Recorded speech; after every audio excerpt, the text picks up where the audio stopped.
What's going on, everybody? This is Joe Biggs with Infowars.com. Now, today I want to cover an article that I saw from TechDirt.com. Now, in this article, it says that the FBI is apparently paying Geek Squad members to dig around people's computers for evidence of criminal activity. So when I give you my computer, you're not supposed to be just going through my computer. You're supposed to be trying to fix the issues at hand. Now, if you do stumble across something accidentally, say child pornography, which is where this article does end up going, then they're supposed to notify proper authorities, but you're not supposed to be getting a paycheck from the FBI for doing that. And that's an issue that's happening here with this article.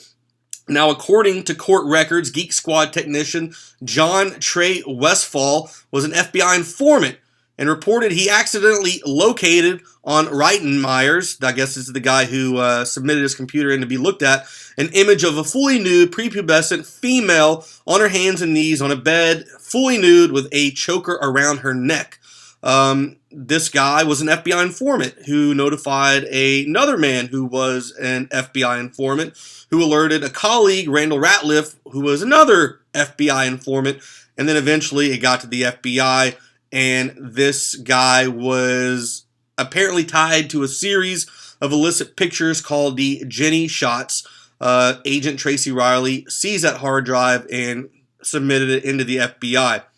Now, it's not that big of a deal. Like I said before, it is a customary practice by people who work in computer electronic device repair that if they stumble across child pornography, that they are supposed to notify the FBI.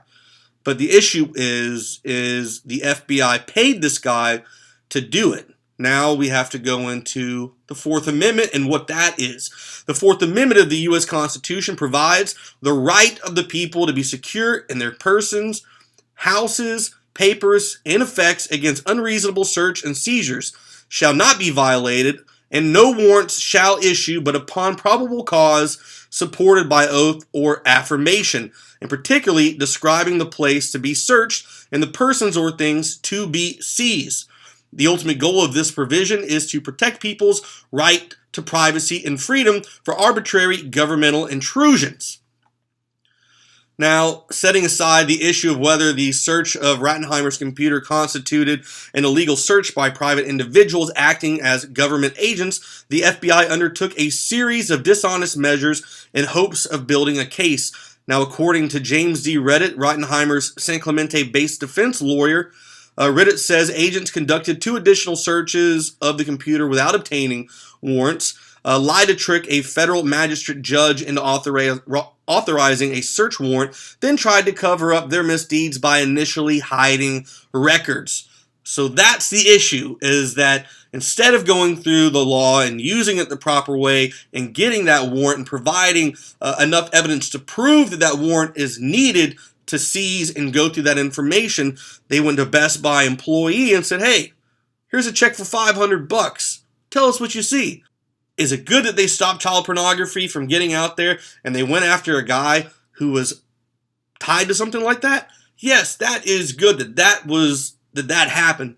But it's the way that it's happening and the way that it never just stops and starts at that one spot. It eventually begins to grow. It's like they say, you give them an inch, they take a mile. You give the federal government one computer, and then it turns into all computers. Look what Edward Snowden brought to the forefront with his revelations in The Guardian, showing how Verizon was helping the U.S. government spy on its users.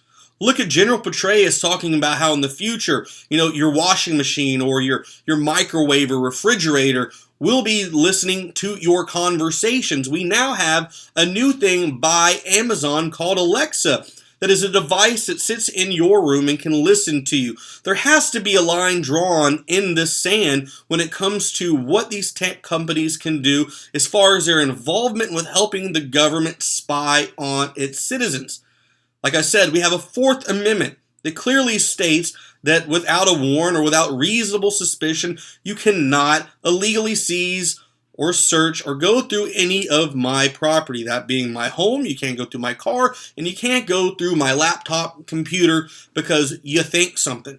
You actually have to have some kind of evidence to allow that to happen. And we've seen how Dell is apparently having their computers intercepted by the NSA so they can install malware to spy on more people. More and more, it looks like we're living in a scene from the book of 1984. Hopefully, on January 20th, President-elect Donald Trump will be sworn in as the 45th President of the United States, and he will help us straighten this up. This has been Joe Biggs with Infowars.com.